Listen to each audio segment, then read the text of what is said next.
উনার ভাগ্যে তো কোনো স্ত্রী আর কোন স্ত্রীর হাতে উনি, তাই উনি সবেতেই স্ত্রী। যেদিনকে তুমি ক্ষমতায় আসার পরে সিঙ্গুরের বুকে টাটা কারখানাকে, তৈরি করা কারখানাকে ডিনামাইট দিয়ে উড়িয়ে দিয়েছিলে, তারপর সেখানে শস্যের দানা ছড়িয়ে দেওয়ার পরে সারা বাংলায় শিক্ষিত থেকে অশিক্ষিত এবং সমস্ত বেকার যুবকরা শস্যের দানা ছড়ানোর ফলে শস্যের ফুল দেখতেছি।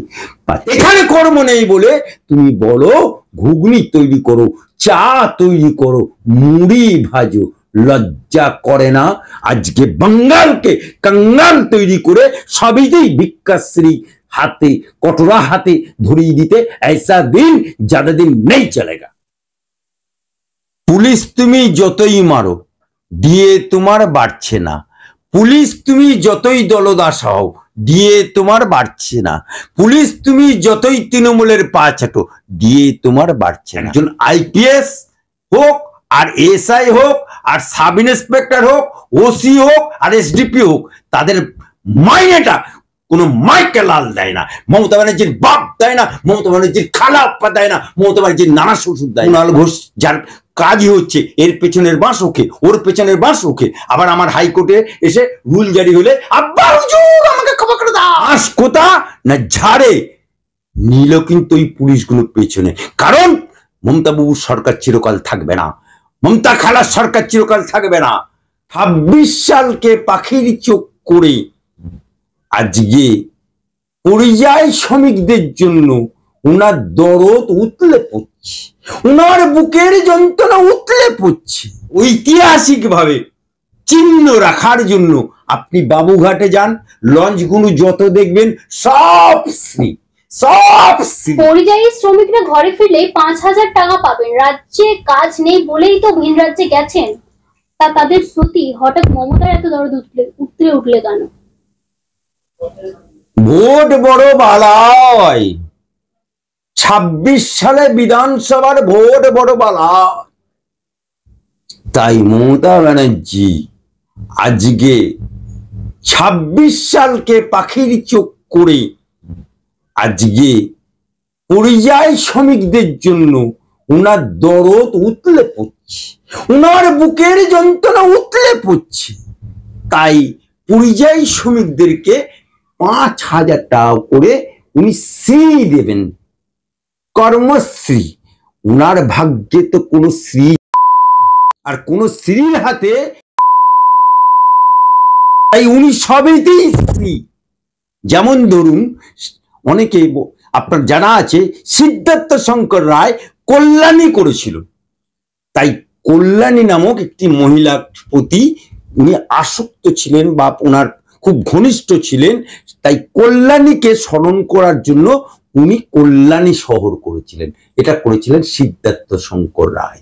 আবার বেলানগর কটলাইনে স্টেশনের নাম, সেই তখনকার দিনের যিনি ডিআরএম ছিলেন বেলার নামক একটি মহিলার সাথে তার খুবই ঘনিষ্ঠ সম্পর্ক ছিল, তার স্মৃতিকে রক্ষার্থে বেলানগর নাম হয়েছে। তাই মমতা ব্যানার্জির কপালে কোনো স্ত্রী কপালে সিন্দুর ওঠেনি বলেই তাই স্ত্রীকে বাংলার বুকে ঐতিহাসিক ভাবে চিহ্ন রাখার জন্য আপনি বাবুঘাটে যান, লঞ্চগুলো যত দেখবেন সব শ্রী, সব শ্রী।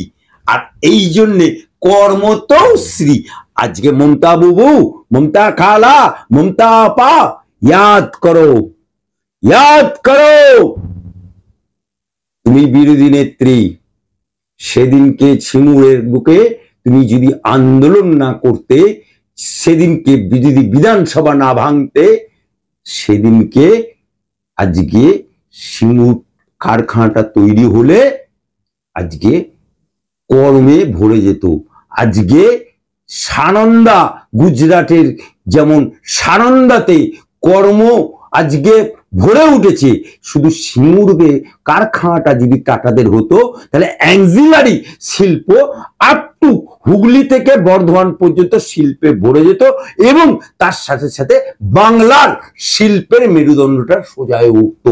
টাটাকে দেখে অনেক টাটার থেকে মতো কোম্পানি বাংলায় আসতো। কিন্তু যেদিনকে তুমি ক্ষমতায় আসার পরে সিঙ্গুরের বুকে টাটা কারখানাকে, তৈরি করা কারখানাকে ডিনামাইট দিয়ে উড়িয়ে দিয়েছিলে, তারপর সেখানে শস্যের দানা ছড়িয়ে দেওয়ার পরে সারা বাংলায় শিক্ষিত থেকে অশিক্ষিত এবং সমস্ত বেকার যুবকরা শস্যের দানা ছড়ানোর ফলে শস্যের ফুল দেখতে পাচ্ছে। সেই জন্যই তো সবেমাত্র বিয়ে করেছে, 7 দিন হয়নি, বউকে ঘরে রেখে তাকে চলে যেতে হচ্ছে কেরলে। কারণ তখন বউ কাঁদছে, মায়ের দু চোখের পানি অঝরে ঝরছে, বাপের চোখে দু চোখের পানি অঝরে ঝরছে। হাওড়া স্টেশনে তুলে দিতে এসছে তার বড় ভাই। কোথায় যাবে? কেরলে। কোথায় যাবে? মোদির রাজত্বে গুজরাটে। সেখানে ইনকাম করে মায়ের বুকে, বাপের মুখে, বইয়ের মুখে ভাত তুলে দিতে ছেলে চললো। এখানে কর্ম নেই বলে, এখানে কর্ম নেই বলে তুমি বলো ঘুগনি তৈরি করো, চা তৈরি করো, মুড়ি ভাজো। লজ্জা করে না? আজকে বাঙ্গালকে কাঙ্গাল তৈরি করে সবইতেই ভিক্ষাশ্রী হাতে, কটরা হাতে ধরিয়ে দিতে, ऐसा दिन ज्यादा दिन नहीं चलेगा। গতকাল চাকরিহারা সুমন বিশ্বাসের বিরুদ্ধে বোমা হামলার মতো মারাত্মক অভিযোগ এনেছিল পুলিশ। মুশকিল হলো অনুব্রতরা যখন পুলিশের সামনে বোমা মারবো, জ্বালিয়ে ছাড়কার করে দেবো বলে, তখন চুপ কেন থাকে পুলিশ? দেখুন, পুলিশ তুমি যতই মারো দিয়ে তোমার বাড়ছে না। পুলিশ তুমি যতই দলদাস হও দিয়ে তোমার বাড়ছে না। পুলিশ তুমি যতই তৃণমূলের পা চাটো দিয়ে তোমার বাড়ছে না। আজকে যে পুলিশ তৃণমূলের হুলিগান আরজি করে গেলে বাথরুমে লুকুতে হয়, যে পুলিশকে, কলকাতার মতো পুলিশকে তৃণমূলের লোক নেতা ঢুকলে, তৃণমূলের হুলিগান ঢুকলে টেবিলের তলায় ঢুকে খাতা দিয়ে মাথা ঢাকতে হয়, যে পুলিশ বাংলার এককালে আমাদের গর্ব ছিল, কলকাতা পুলিশ আমাদের গর্ব ছিল, সেই পুলিশকে ধ্বজভঙ্গ করে দিয়েছে, সেই পুলিশকে দলদাসে পরিণত করে দিয়েছে। সেই পুলিশের চরম চরম গুরবাতাসা, 5 জনের বাড়ি সেই পুলিশের বুয়েদের মায়েদের গোষ্ঠীচ্ছাদ্য করে দিল। পুলিশের কোনো তাতে সাড়া নেই। অথচ বিরোধী দলনেতা যখন একটা মনোজ ভার্মার বিরুদ্ধে কথা বলল, মনোজ ভার্মাকে বলেনি শুভেন্দু অধিকারী, মনোজ ভার্মার কর্মপন্থাকে বলেছে। কারণ একজন আইপিএস হোক আর এসআই হোক আর সাব ইন্সপেক্টর হোক, ওসি হোক আর এসডিপি হোক, তাদের মাইনেটা কোনো মাইকে লাল দেয় না, মমতা ব্যানার্জির বাপ দেয় না, মমতা ব্যানার্জির খালা আপ্পা দেয় না, মমতা ব্যানার্জির নানা শ্বশুর দেয় না। তাই সরি, নানা শ্বশুর তো হবে না, বিয়ে হয়নি। কারণ মমতা ব্যানার্জির কোনো দাদা দেয় না। আর মমতা ব্যানার্জির এ টাকা কালীঘাটে ছাপায় না, এ টাকা নবান্নও ছাপায় না, এ টাকা দেয় জনগণের টাকা। তাই জনগণের সেফটি সিকিউরিটি যখন পুলিশরা চাকরি নিয়েছিল, ও নিয়েছিল, তখন ওতে কি লেখা ছিল? মমতা বাবুর পা চাটবো? তখন কি ওতে লেখা ছিল তৃণমূলের পা চাটবো? তখন কি ওতে লেখা ছিল সরকারের পা চাটবো? এ কথা তো লেখা থাকে না। কারণ পুলিশের কানুন, পুলিশের মেরুদণ্ড আজকে বিক্রি করে দিয়েছে। সেই কারণে মনোজ ভার্মার বিরুদ্ধে বলেনি, মনোজ ভার্মার কর্মপন্থাটাকে শুভেন্দু সোরের বাচ্চা বলেছে। আর চরম চরম গুরুবাতাসে তো পুলিশের বইয়ের গোষ্ঠী ছাদ্য করেছে, আইপিএস অফিসারের গোষ্ঠী ছাদ্য করে দিয়েছে, মায়ের গোষ্ঠী ছাদ্য করে দিয়েছে। তখন কিন্তু পুলিশের বউগুলো রাস্তায় নামেনি।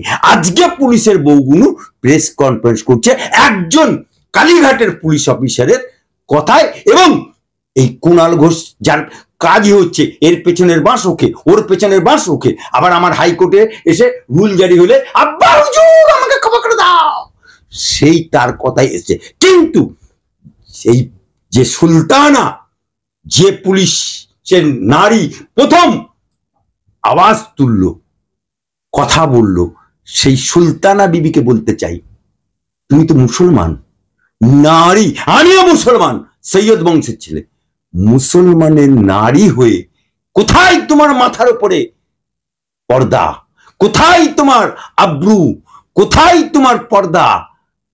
হ্যাঁ, কি জবাব দেবে মলি সাহেব, গাজী সাহেব, ভাই সাহেব, তোয়া সিদ্দিকী? কি জবাব দেবে? জবাব তোমাদের কাছে। সে বেআব্রুর মতো, বেপর্দার মতো সাংবাদিকদের সামনে বিভিন্ন কথা বলল, কিন্তু এতে শুভেন্দুর কিচ্ছু যায় আসবে না। যায় আসবে কাদের? বাঁশ কোথা না ঝাড়ে নিল কিন্তু ওই পুলিশগুলো পেছনে। কারণ মমতা বাবুর সরকার চিরকাল থাকবে না, মমতা খালার সরকার চিরকাল থাকবে না, এই সরকার চলে যাবে। কিন্তু ওই পুলিশ এর যে যে বউগুলো এসেছিল প্রত্যেকের পুলিশের নাম লাল ডায়েরিতে লেখা হয়ে গেছে। তাদেরকে কিন্তু চাকরি করতে হবে। বাঁশ কোথা না পেছনে ওই লাল দাগ তুলতে ওদের তাল ঘাম ছুটে যাবে।